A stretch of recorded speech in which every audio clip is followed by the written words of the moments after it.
to Hotel Bar Sessions, the podcast where three philosophers sit down at the end of a long conference day to chop it up at the hotel bar, which, as we all know, is where the real philosophy happens. Welcome back to another episode of Hotel Bar Sessions. I'm Jason Reed, and as usual, I'm joined by my co-hosts, Rick Lee and Lee Johnson. This week, we are talking about academic freedom, and stay tuned for a special announcement at the end of the show. But before all of that, we got to get drink orders and rants and raves in. So, Rick, what are you having and what are you ranting or raving about? This week, I'm going to go back to one of my regulars. I'll have a rye Manhattan, please. And I am raving about Haley Tuck's cover of the Joni Mitchell song Cactus Tree.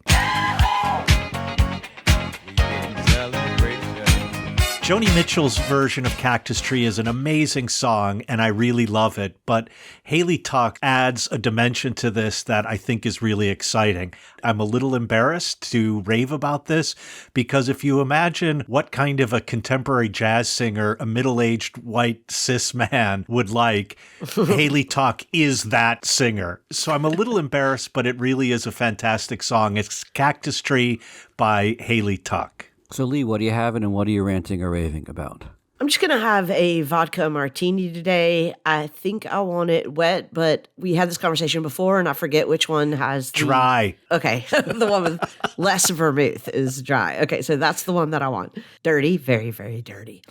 And I'm raving this week about Chantel Simone, otherwise known as the Millennial Mentor on TikTok.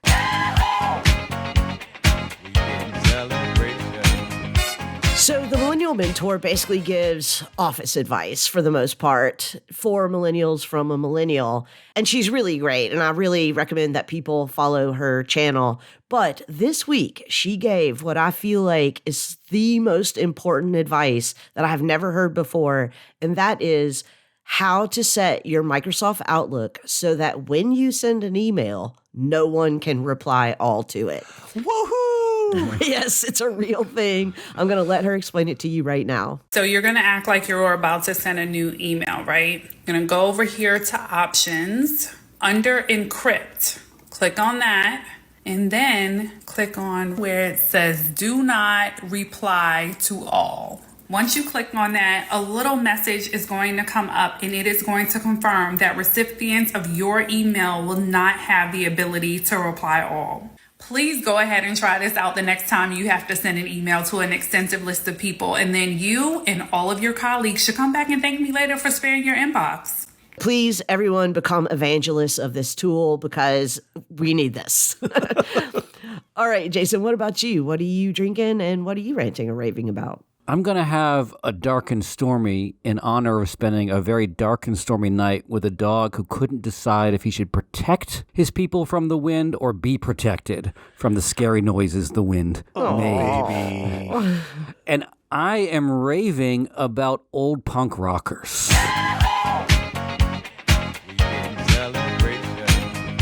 I've been listening to a lot of releases from people who have been around for a while. Jay Robbins has a new album, Basilisk. He was the frontman of Government Issue, Jawbox, and other bands. Alec McKay has a new band, Hammered Hulls. Bikini Killer out there touring. Mary Timony has a new band. These are all people who have been at this for a long time and never really made it big, never wanted to make it big, but kept doing it. And that is the punkest attitude to have. So celebrating that. Rick, we're talking about academic freedom. How do you want to talk about that?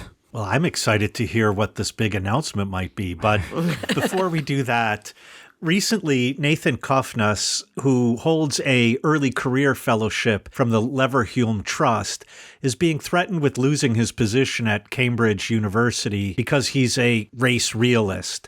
And in particular, he stated that there is a difference in natural intelligence in people of different races. He has argued that race realism, if widely adopted, would be the end of what he calls, without defining it, wokism. And he unsurprisingly argues that he has the right to claim all of these things and speak about all of these things because of Cambridge University's free speech policy. Now, this case raises several issues. For example, does a mathematics professor have the academic freedom and free speech right to teach that 2 + 2 = 7? Cofnas is not himself a biologist, a physician, a physiologist, or a neuroscientist. So does he have the right to teach something that is false or, at best, way outside the consensus of scientists researching the field? Should we not consider the fact that Cofnas is on the record as saying that he wants to poke the bear of wokism, and therefore he seems more interested in raising controversy than in seeking the truth? And finally, can we just put away the notion that there are two sides to every issue?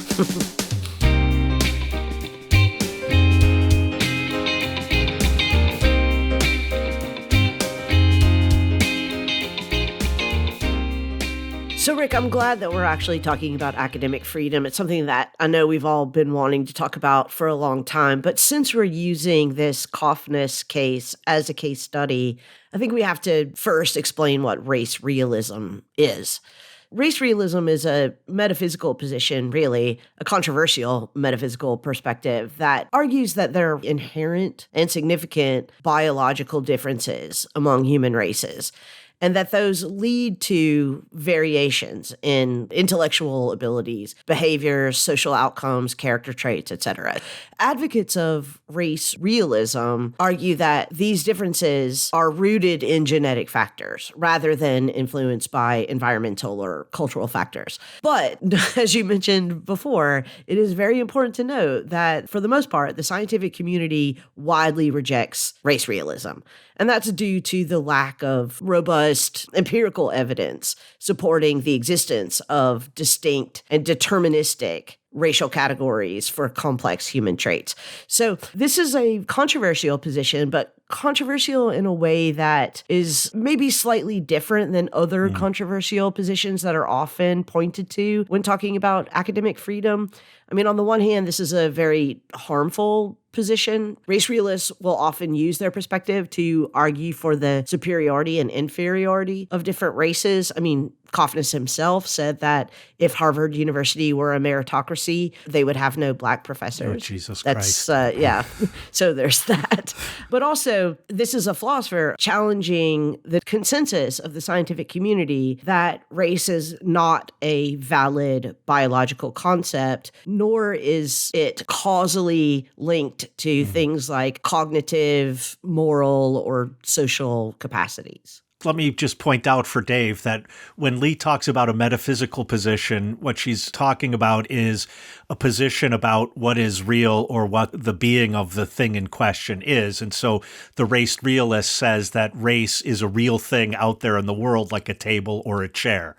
It's always tables and chairs. It's always, yeah. They're the realest things. They're the realest things. They're the realest things I can think of.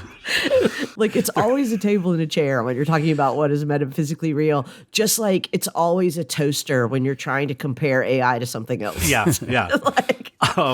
So that's what a metaphysical position is. And I've said this before, when I'm trying to think about what a position is trying to say, I often think of as opposed to what. And so when I think about race realism as opposed to what, I think it's the position widely held by the scientific community and by the academic community, namely that differences that can be measured empirically among races, like differences in IQ and income levels and so on, are the result of what we could generally call culture and sociocultural impacts on the lives of individuals, and not because of some inherent quality that belongs to them because of a race that they have.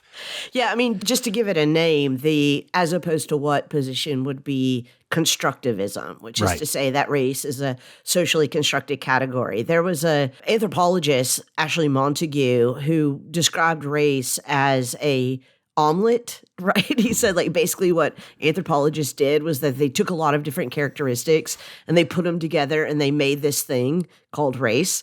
But the category race is not found in genetics. It's not found in biology. It's not as if, you know, if you did a 23andMe test, they're going to find your black gene or your Asian gene, which is, you know, of course, ridiculous because Asia is a continent. It's not, it's not a gene.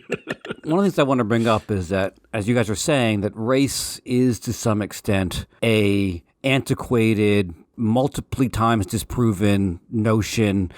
But there's a way in which it keeps coming back, unlike other antiquated notions from the same periods. And I just want to read a brief quote from Stuart Hall's famous essay and lecture. You can even watch the lecture online, Race the Floating Signifier. He says, as we know, human genetic variability between different populations, normally assigned a racial category, is not significantly greater than it is within those populations. I think that's a pretty succinct statement about why race doesn't make sense. But then he says, second, this fact has never prevented intense scholarly activity being devoted by a minority of committed academics to attempting to prove a correlation between racially defined genetic characteristics and cultural performance. In other words, we are not dealing with a field in which, as it were, the scientifically and rationally established fact prevents scientists from continuing to prove the opposite. And this is from 1997. And the one thing I think about hearing this today is, on the one hand, we're not hearing people try to bring back the theory of spontaneous generation, right? That if you leave meat out for a while, maggots will suddenly emerge from it.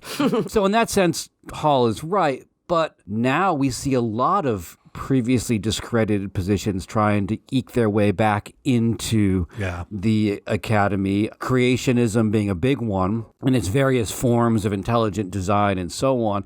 Which leads me to my second point, and that is, I would say that part of the reason race keeps coming back, despite being disproven, has nothing to do with it not being dealt with within the field of knowledge adequately, but because race plays such a huge role in political ideologies that it keeps trying to work its way back in the academy. And Cofnas makes it pretty clear that he sees himself as trying to help the right not be stupid. He thinks if they accept what he calls wokism, which is really, as far as I can understand, it's all men are created equal. That's what he's calling wokism. If you accept that, then you end up having to delegitimate racial hierarchies, and he wants to put racial hierarchies back on scientific grounds. And so part of what's happening around race is the political demands are driving the intellectual demands. And I think that's key here, because Cofnas wants to have it both ways.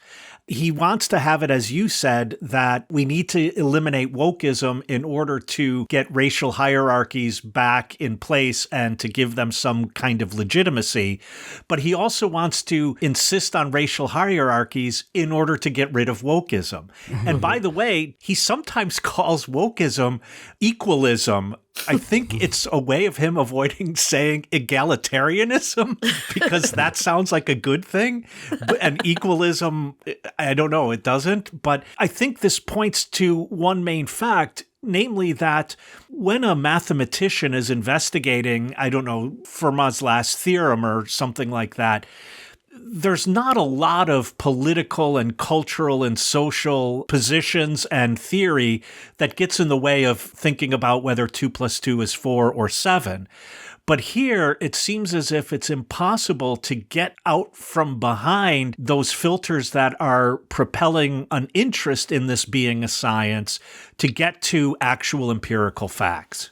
Yeah, and at the risk of maybe throwing in too many unnecessary new vocabulary terms here, I do want to say that there is, of course, a position that can acknowledge that race is real and not biologically real. Right. You can acknowledge that race is socially and politically real. And not genetically based. And that's really important, because another argument within the study of race is the argument that's called racial eliminativism. So the idea that if race is not biologically real, let's just stop talking about it, right? Like it's like Santa Claus, let's just get rid of it, and then we can all see that everybody's equal. Obviously, there are many problems with that, because we are on the tail end of several hundred years of people believing that race was real and treating it as if it was biologically real. There are effects of that treatment. There are social and political and economic effects of that. And if we just get rid of the category tomorrow and say, like, look, nobody else can say the word race or refer to racial categories, then we are literally unable to survey our world as it actually is and survey the injustices and differences in our world as they actually are. So I want to be very clear because I know that a lot of people, when you say race realism is a largely disproven theory, will say, so you're just saying race is not real. I can see the differences, right? Right. Yes, it is real. It's just not genetic. Right. And so it's the difference between the reality of a structure and the reality of a table or a chair. I knew we were coming back to that. Or a toaster. I think your point supports, but also expands on the point Jason was making earlier, because what Cofnas is explicitly worried about, and I think we're going to have to put some links to his work in the show notes, but I so hesitate to do this because I don't want to give this any air. But anyhow, he is explicit about saying, if I hold the position that race is socially and politically real in the way you were talking about, Lee, then what follows from that is I have to socially and politically work against the effects of race, which is precisely, and this was Jason's point, what for Cofnas is wokism. Mm-hmm. What is this equalist nonsense that you're spewing? I know I have this stupid idea that all people are equal. It's worth pointing out, as Lee said, this is a different position than race eliminativism. Is that what you said? Yeah. Which I often equate with the common move you see in conservative thinking where they want to reduce Martin Luther King Jr.'s entire legacy to people should be judged by the content of their character, not the color of their skin. Right. And to some extent, I feel like that was the prevailing conservative opinion about race for a long time. And I do think it's worth asking the question, what is this turn towards realism? And Cofnas is clear about this. He thinks it's a stronger position. The idea that race doesn't exist means you shouldn't see the effects of race socially. Colorblind perpetuation of racism is not sufficient anymore. And it's worth pointing out because, so many thinkers around race, Charles Mills made the distinction between de jure and de facto racism, pointed to race becoming an unstated premise of social relations, that race functions by not acknowledging it. As you were saying, Lee, hundreds of years of race being a structuring thing in society, by just sort of not acknowledging it, it can kind of keep going on because its inequalities are so entrenched. And now there seems to be this real push to say that isn't sufficient. We want to go beyond that, and we want to re-entrench them. Like, to go back to the Harvard example, usually you could count on the fact that inequalities and access to education would keep Harvard white enough just on their own. But now that's not enough. And something that seems like it's from the past has to be reasserted in the present. And I want to just take a minute to acknowledge the irony of the fact that what race realists purport to be doing is to explain the world as it is with reference to genetics, right? With reference to biology, and overlook the fact that you could make the same explanation. You could say that race is real, not biologically real, not genetically real, but you could say that race is socially constructed, politically, socially real. And that is what we need to understand, that race forms the deep metaphysical struts and girders. That's a phrase from Charles Mills, the deep metaphysical struts and girders of our social world. And so we can't just do away with it. We absolutely cannot. That would be to misunderstand our world. But we can explain it by reference to something that is also a misunderstanding of what race is. And just before we leave the subject of race realism, we also need to separate this position that Cofnas has from the position that a researcher would have who's looking at, for example, Gower's disease, which has a prevalence among Ashkenazi Jews, or sickle cell disease, including sickle cell anemia, which is prevalent among Africans and some Middle Eastern groups. That's not the same as this biological realism of race. For example, in my family, there's a genetic disposition to high cholesterol. That's the gift I've received. And it's the gift that keeps on giving. This kind of racial science that Cofnas is promoting and insisting on its validity has a long history within colonial structures, within the Atlantic slave trade. That is, it has a history of grounding the oppression of people based on race. As a metaphysical kind. Exactly. And make Yeah. it seem as if that's natural because it's just the way reality is. Exactly. Yeah. So the difficult thing about using this as a case study about academic freedom, I think, is that what motivated much of the research that disproved race realism was the wide acceptance of race realism, right? I mean, this had a kind of renaissance in the early 90s when the bell curve was published, which re-forwarded this race realist argument that there are broadly intellectual differences between the races. And it was because of the bell curve that so much of the philosophical research about anti-race realism or racial constructivism was accomplished. So there is a way in which I want to say, yeah, of course he has the academic freedom to say this, and all the people that attempt to disprove him are doing good research partially because he's putting this view out here. Not Cofnas, but Derek Bell and, going back hundreds of years, many, many before them. Now we're back to the question of if this is largely disproven. I mean, disproven is maybe too strong of a word, but largely not accepted by the peer-reviewed scientific community and the peer-reviewed philosophical community. Can he still say it? Now we're back to the academic freedom question.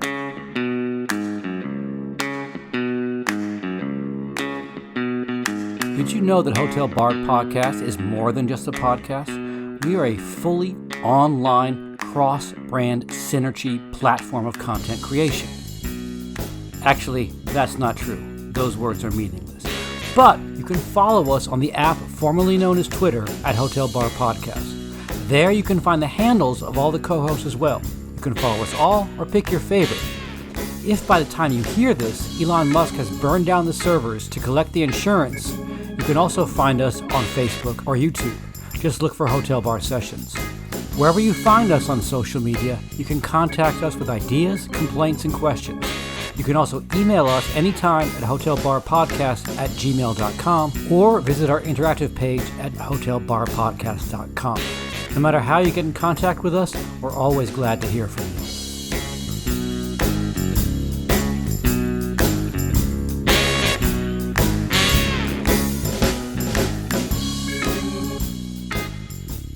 Here's where the difficulty comes in, because if I go back to my mathematics example, I don't know that I would argue that a mathematician teaching that 2 + 2 = 7 is covered by academic freedom. I mean, I don't know that I want to die on that hill, but it seems to me somehow not an abridgment of academic freedom to say that a mathematician can't teach 2 + 2 = 7.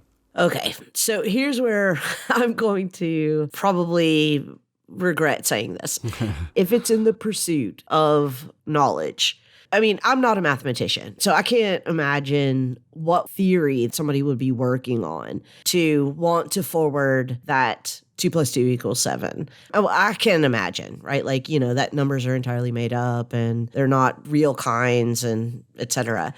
But it does seem to me that that is not objectionable as a basis for inquiry. It's not objectionable as a basis for research. Okay, but then what about, let's say, a Latin teacher telling me that, I don't know, the second person singular present indicative of a verb is this when it turns out that it has a completely different form than that teacher is teaching. So rather than saying amas, the teacher says, no, it's amigabibas. I mean, that seems just not true. Well, what I would say is that if your Latin teacher is teaching that to you as a student in your class, I think that there are problems with that. I mean, there are obvious problems with that. And there are avenues within universities to correct that.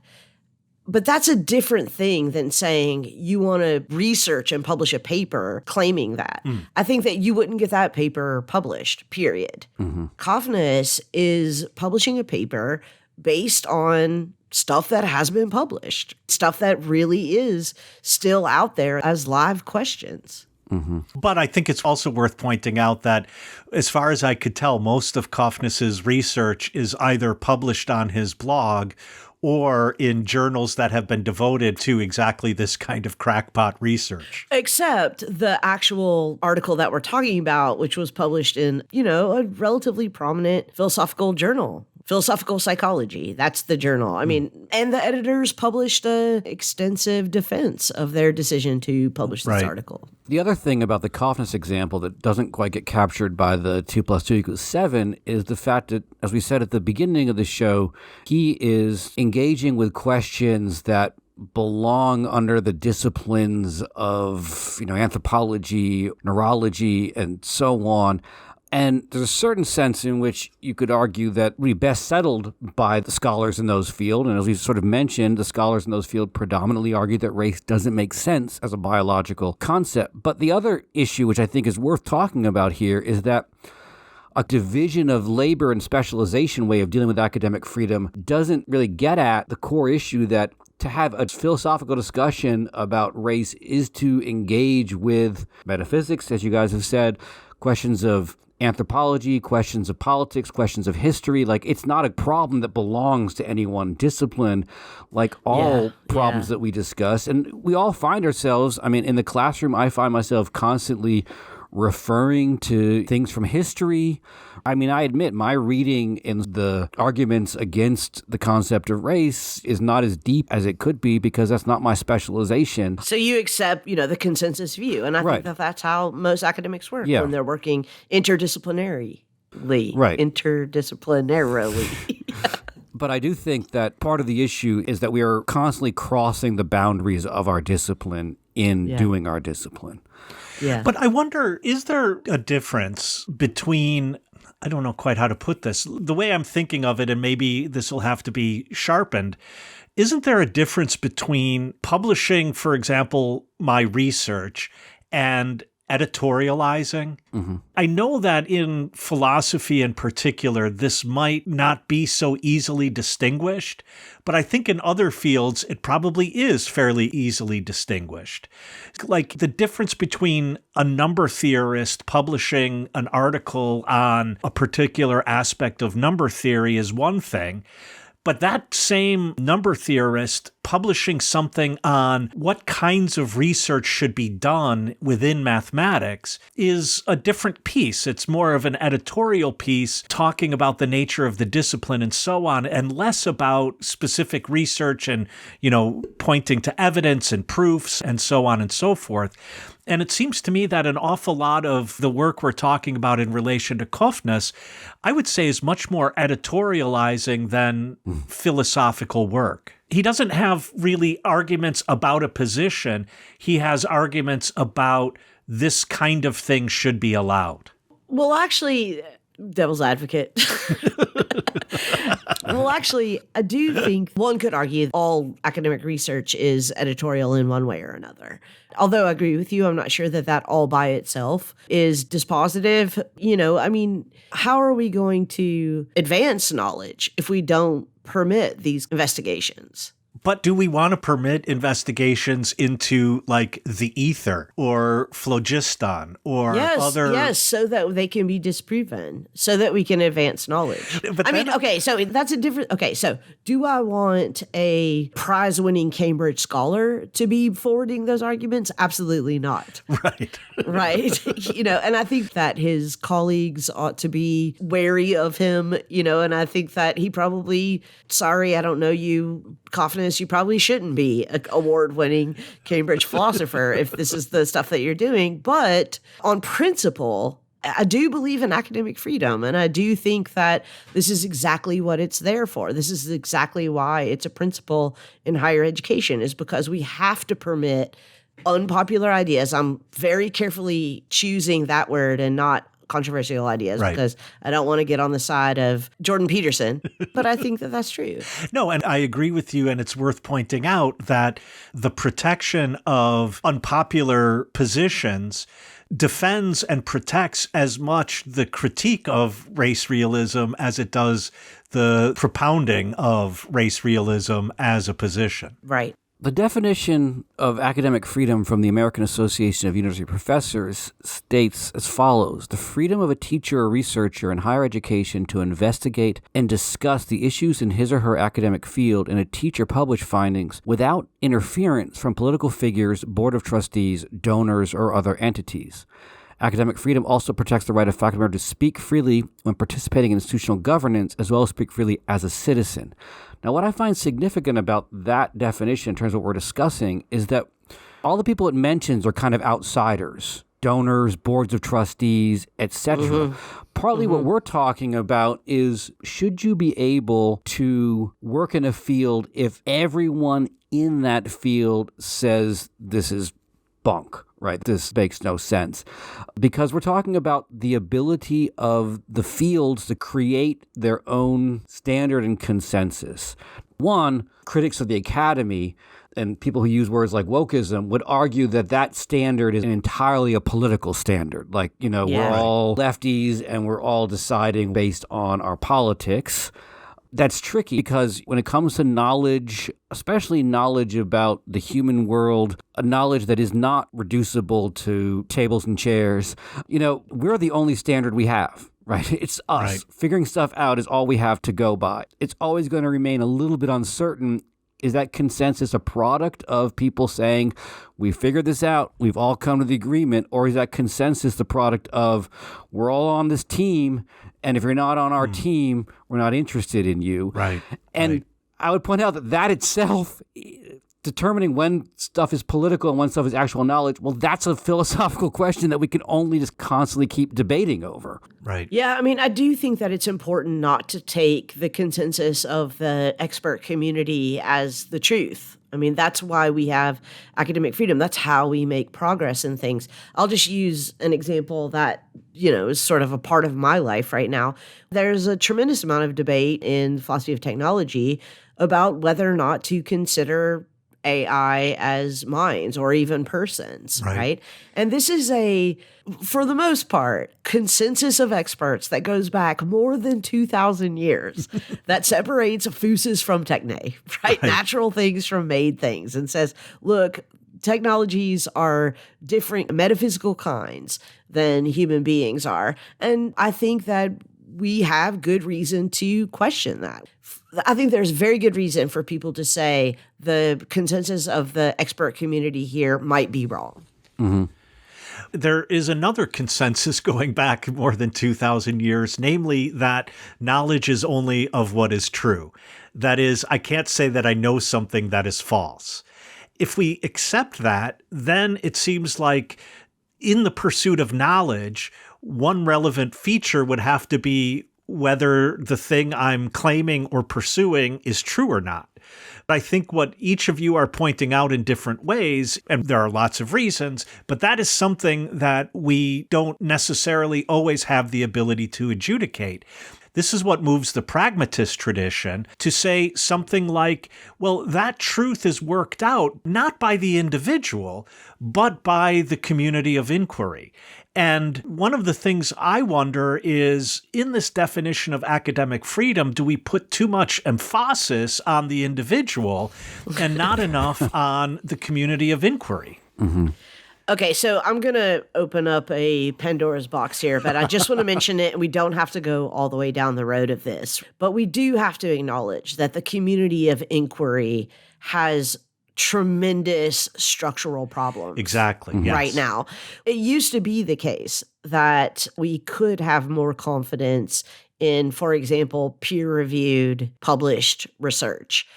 Now it is just a fact that the system of peer review is deeply, deeply, deeply flawed. Part of that is because experts are overworked. They don't have time to do peer reviews. And so what gets published is often not actually reviewed by experts or is reviewed by people who don't have the time to give it the attention that it needs. Or, I'll leave it at that. Yeah. Right? There are many, many problems. But it's still the only system that we have. Mm-hmm. So I'm less inclined to say now that the community of experts is as trustworthy as it used to be. But I think that we have to maintain the principle of academic freedom in order to forward knowledge, period. I agree. But while I insist on that, it's still open to question, to whom does academic freedom apply? Academics. That's the other thing. Like if this guy was publishing this on his blog, then it falls under the principle of free speech. It doesn't fall under the principle of academic freedom. It's like if I, in my classroom, was promoting some point of view that is my personal point of view that has nothing to do with philosophy. I think that there are good reasons to fire me for that. And that would not violate my academic freedom. I mean, academic freedom is a freedom for the pursuit of knowledge or the pursuit of truth or the pursuit of the advancement of your field. If I'm just spewing conspiracy theories in my classroom and claiming academic freedom, that's not academic freedom. That's free speech. Right. But free speech is not something that applies in the same way in my classroom as it does in the public square. I definitely agree that some of the cases you hear about, like a biology professor going on and on about how terrible Trump is, that's not academic freedom. That's editorializing on students' time. Although I will point out, I always love this example. My father took a statistics class during the Vietnam War, and the professor was very opposed to the Vietnam War, didn't editorialize about it, but all of his examples in class were about like the U.S. dropped so many bombs and those bombs killed this many people in a village. And he figured out a way to make his point while still teaching statistical distributions and so on. It was just about like napalm rather than something else. Yeah. So that kind of thing, if you're still teaching your subject matter and you can work in whatever else, I don't have a problem with that. I do have a problem with people using a classroom to editorialize on things outside of the field or class they're supposedly teaching. Well, I agree with you. I think that, if there's a statistics professor, and there have been, who refuse to, for example, use gender-neutral pronouns. Right. I don't think that they have the academic freedom to do that. And I think that depending on what the policies of the university are, I think there are probably good reasons to fire somebody for that. But that's not advancing research. That's not academic freedom. Right. But the difficulty in all of this and why there's room for debate is that it's not always clear what is advancing knowledge and what is, as Jason put it and I put it earlier, editorializing. So the statistics professor is maybe a relatively easy example, like the statistics professor refusing to use the appropriate pronouns for one of their students. That has nothing to do with statistics. But, for example, a biology professor teaching the biological basis of racial differences in intelligence, that seems not to be editorializing, but it seems also to be a position that stands outside of the consensus of the community of inquiry. And that I would defend. I wouldn't like it, but I would defend it. And I'm woke. I think one of the things that we have to include in this discussion, and I take Lee's point about the standards of peer review are falling apart. They're not falling apart because of wokism. They're falling apart because of Capitalism. Everything is falling apart because of capitalism, because overwork and failure to fund and so on. But I will say this. We've been using this word consensus, and I think it's worth pointing out that in a lot of fields, there's not that much of a consensus. I mean, we come from philosophy, and, we've done shows about deconstruction and Derrida, and some philosophers, some philosophy departments would claim that he was an important contribution to 20th century thought, and others would claim he was an absolute charlatan. And you could say the same about John Rawls or something. Maybe that's not the best example, but, you could say the same about someone on the other side who'd be respected and considered to be not worthy. The reason I'm saying this is I feel like one of the things you see with people who are rallying against wokism is that, when you start a journal like the Journal for Unpopular Ideas, I don't think there's that much homogeneity of views that it's that repressive. There's more room than this overarching consensus. And the Journal of Unpopular Ideas, it's a crank project. Yeah, I want to echo your point about consensus because it is important to keep in mind that there are very few things about which any discipline has an overwhelming consensus, but there are even fewer things about which multiple disciplines have an overwhelming consensus, and race realism is one of those things. It's a super consensus. I mean, it's largely uncontroversial Right. to say that race are not biological kinds. So just still testing the limits of academic freedom, Lee, you use the example of a professor refusing to use the appropriate pronouns. I certainly, and I don't think any of you, would defend on the basis of academic freedom a professor who uses racial slurs in the classroom.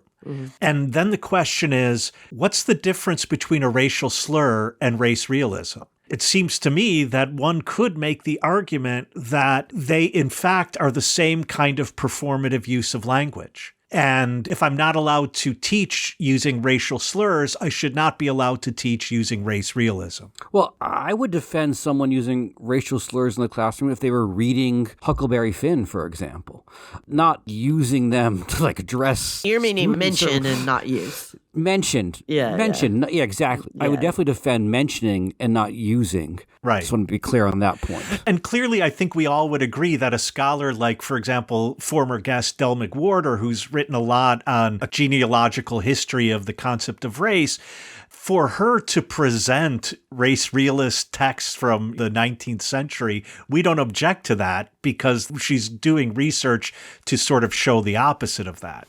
Yeah, so assuming that the question that you're asking us is about someone who uses racial slurs Yes. in the classroom, I think that's a really tough question, but we can make a distinction, for example, between the use of certain words or certain language or even certain claims for ideological reasons and those not for ideological reasons. You know, if I just started referring to all my female students as bitches, I'm like, hey, bitch, what do you think? It's not a part of a lesson. I'm not teaching them anything. I'm taking on an already established ideology about the inferiority of women and employing it in the classroom prejudicially as a prejudice against certain students. I think that's different than trying to forward knowledge, even if I'm wrong about it. I agree wholeheartedly with that position, Lee. But you saying that infuriates me because look at the three of us going out of our way to defend the rights of perhaps someone like Cofnas to make the arguments that they do, when his entire scholarly career is set to prevent what he perceives as wokism and prevent us from teaching egalitarianism. Egalism. Well, or equalism. Yeah, we're all just equalists.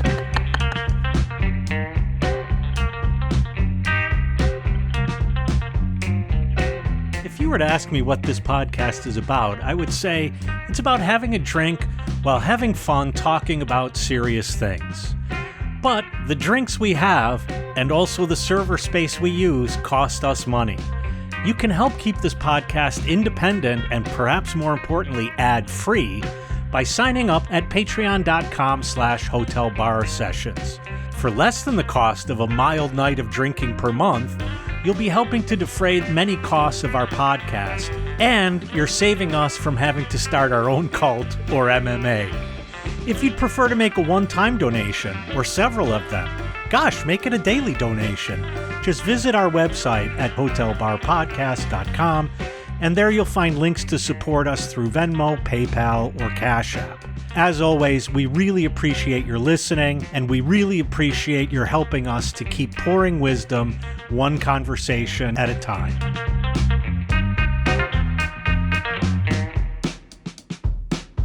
Is it time for the big announcement yet?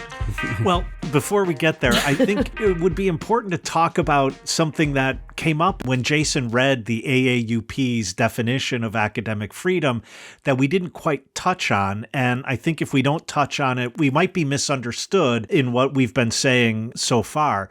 And that is that part of what academic freedom protects is that even the statistics professor who, outside of the classroom, outside of research, outside of the institution, takes a political position, academic freedom protects them in their job so that they can't get fired for holding an unpopular political opinion in a realm of life that has absolutely nothing to do with the university, with the classroom, with research. Yeah. We're now still in the midst of the Israeli invasion of the Gaza Strip, and a lot of faculty members, I think, who hold positions on either side of this or the multiple sides of this, feel like they are unable to voice their positions on these issues for fear that they might lose their job as professor of statistics. Nobody should be fired for saying free Palestine. Right. I would say, however, that there are good reasons to fire people who advocate genocide, period. Yeah. Most universities, even with robust academic freedom policies, have, what do we call it, moral turpitude clauses, right? Yeah. Like, what greater example of moral turpitude is there? If I'm posting on Facebook that women should be raped or Palestinian children should be murdered or Jews should be wiped off of the face of the earth, that is a good reason to fire someone. And that doesn't violate academic freedom. Right. In public institutions or institutions that take government funding, it might violate the constitutionally protected right to free speech, but that's different than academic freedom. Right. We have students. We're part of a community. And I think part of the issue for me is that we have to conduct ourselves in such a way that anyone of any background, etc., should feel comfortable and welcome in our classroom. That's our job. Yeah. And So equalist.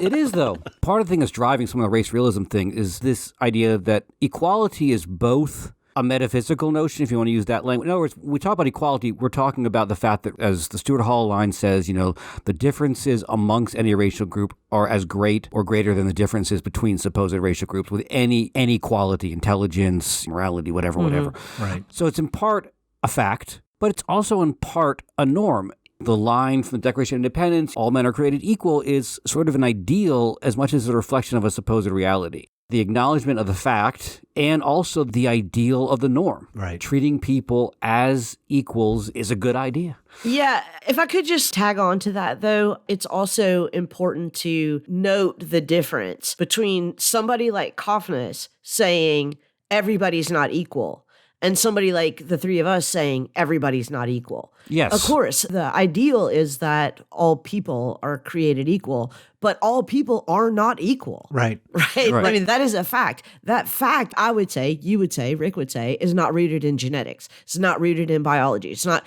caused by some natural force. It is a socially constructed, repeated, perpetuated imbalance of power. But it is the case that everybody's not equal. Well, and as much as Cofnas wants to defend the chimera that is the biological reality of race, he wants to accuse us of defending the non-existent nothingness of what I would call an actual on-the-ground difference in power in social political relations. And it's also the case that power, like many other social phenomena, does not have a kind of algorithmic operation like we see in genetics or biology or physics. And so we can't just transpose the model of the hard sciences onto social realities and expect that we're going to see evidently the truth of those social realities in the way that we normally presume that we do in the hard sciences.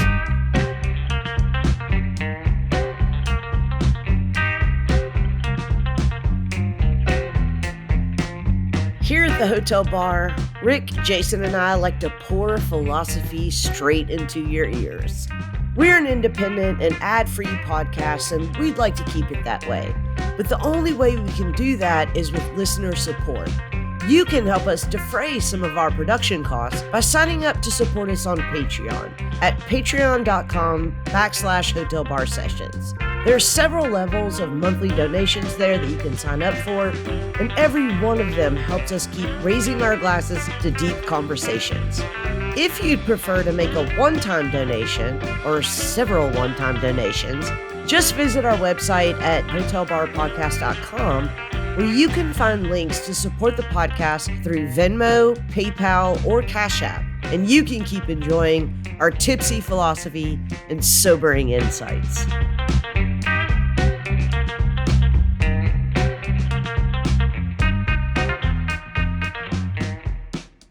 So now is it time for the big announcement? Kept people holding on for too long. So the big announcement is that this current season is going to be my final season as a regular co-host of Hotel Bar Session. You do not have the academic freedom to say that. I am stepping away in part to dedicate some time to some projects locally here in Maine that I'll be announcing elsewhere. I'm sad about this. Another thing I say, because we're talking about who's going to fill my seat, is as a lover of the show and a fan of the show before I was a guest of the show. Not a guest, a host. I was a guest and then a host, but yeah, a host of the show.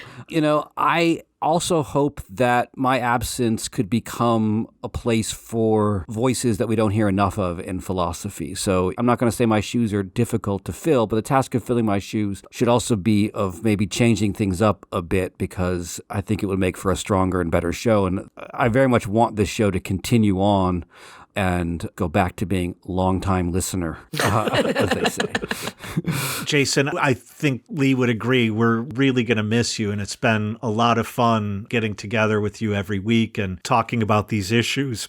I just want to insist that you and I are completely different kind of Marxists and completely different kind of white meat and completely different kind of cis men. So I don't know what you're referring to there. I mean, obviously I'm kidding. And as much as we'll miss you, I share your hope that we can use this as an opportunity to bring in voices with different experiences and different backgrounds and different philosophical interests. But thank you so much. It's been a real privilege to speak with you every week. Well, I'm not going to say goodbye to you yet, Jason, for two reasons. One, because you're not leaving. We still have the rest of the season to do. But also because you're not leaving. So for listeners, Jason's staying on the team. He's just stepping back from the mic, very similar to Charles Peterson, previous co-host, who stepped back. He's still on our team. Wow, Rick, we got to stop leaving dead bodies around. As many times as I've talked about having a backyard full of hatchets, it looks like there's co-hosts back there too. No, but we're really glad that Jason's going to have a chance to do some of this local activist work that he's been really wanting to do, and we're behind you. However, that does mean that we are currently looking to fill Jason's spot at the microphone, his stool at the bar. So we wanted to say to listeners that for the first time, we're actually putting out an open call for a co-host. There are a few things that we want. I would personally like somebody who's not exactly like me and Rick. You can read the word white there. So people of color are especially encouraged to apply. Also, so far, I've been the only woman on this podcast. I wouldn't mind having another woman. So if you are a person of color or a woman, we will especially look at your application. We do actually want to talk to you. So once we start hearing back from people who are interested, we'll schedule a Zoom session, see how we jive, see how we talk to one another. And so keep an eye out for an announcement from all of us. We'll put it on all of our social media. If you're a listener, we'd especially love to hear from you. And if you've been screaming into your headphones for all the time you've been listening, thinking that you had something better to say than we said, well, here's your chance. Step up. Put your mouth where the microphone is. And I'll say this to anyone considering this. This is a great experience. Rick and Lee are a lot of fun. One of the things I strongly support about the show is that we try as much as possible to do philosophy, as Lee would say, in the vernacular, to see what it looks like when we're not teaching a text or following the scripts of a certain kind of philosophy, and try to put ideas to the test with each other. It's really helpful because, going back to the sub-theme of capitalism ruining everything, much of the voices out there in the world are not really interested in raising the kinds of questions that we're interested in raising. So every place you can get these questions out there. I mean, I do think that philosophy has embraced the classroom to its demise, really, and has treated academia as its only site of production and dissemination. Mm-hmm. That was a huge historical mistake, and we need to, as much as possible, get philosophy in as many places as possible. And that's one of the things that this podcast does, and does so well. I've learned a lot about how to try and do that from being here.